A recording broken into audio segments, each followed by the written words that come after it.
அது என்னன்னா இந்த ரொமான்டிக் சீன்லாம் எடுக்கும்போது எல்லாம் பாக்குறவங்களுக்கு வந்து ஜாலியா இருக்கும். ஆமா. ஜாலியா இருக்கானே. அங்கதான் இருக்கு ஆப்பு. இங்க இருப்பாரு, இங்க லைட் பண்ணி இங்க இருப்பாரு, இங்க இருக்கும் எல்லாருமே. கிட்ட போ இன்னும் கிட்ட வா அப்படின்ற மாதிரி இருக்கும். ஸோ அப்புறம் அந்த டைமிங்ல கிஸ்ஸிங் பண்ற அந்த இதெல்லாம் வந்து என் ஃப்ரெண்ட்ஸ் எல்லாம் பார்த்துட்டு என்ன வாழ்றியே அப்படின்னா ஓடா அங்க நடிக்கிற எனக்கு தான்டா தெரியும். ஏன்னா நான் கொரியோகிராஃபியும் பண்ணிட்டு இருக்கேன் இல்லையா. ஸோ எனக்கு டைமிங்ல டக்குன்னு வந்துட்டு போகணும். ஸோ அந்த டென்ஷனில் இருக்கேன் நான் வருஷம் டைமிங்க்கு வரணும், இது கரெக்டாக இப்படி பண்ணணும் அப்படின்னு ஒரு மாதிரி இதுவாக போயிட்டு இருக்கும். ஸோ அந்த மாதிரி ரொமான்டிக் சீன்லாம் வந்து பார்க்குறவங்களுக்கு ஜாலியாக இருக்கும், ஆனால் நடிக்கிறவங்களுக்கு இது இருக்காது, ஃபீல்ஸே வராது அப்படின்றீங்க. Especially when it's on music based, no, like டக்ல தான் பண்ணோம். ஆமா, then it's not easy. ஆமா, of course. டான்ஸ் கூட நம்ம ஆடிலாம். இந்த மாதிரி கொஞ்சம் ரொமான்டிக் சீன்ஸ் தான் வந்து கொஞ்சம் கஷ்டப்பட வேண்டியதா இருக்குன்னு நினைக்கிறேன். மணி ஆனால் அப்படி கிடையாது.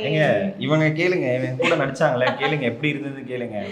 அவர் ரொமான்டிக் பாய் தானே ஆக்சுவலா. ஆனா எப்படி அந்த சீன்ஸ் எல்லாம் கொஞ்சம் கஷ்டப்படுறாரு வாய்ப்பு இல்லையே. நான் அந்த மாதிரி பார்த்தது இல்ல. சோ எனக்கு அந்த விஷயம் பத்தி தெரியல. பட் அந்த விஷயம் பத்தி தெரியல. புரியல. இல்ல அந்த விஷயம் நான் பார்த்தது இல்ல, சோ எனக்கு தெரியல. But his fun in general. நான் பாதி நேரம் சிரிச்சிட்டு இருப்பேன், அழுதுட்டு இருப்பேன். சிரிச்சு அழுக வரும். ஓ, கண்ண தண்ணி வந்துருமா அந்த அளவுக்கு? ஆமா, அந்த மாதிரி ஒரு வியாதி இருக்கு அந்த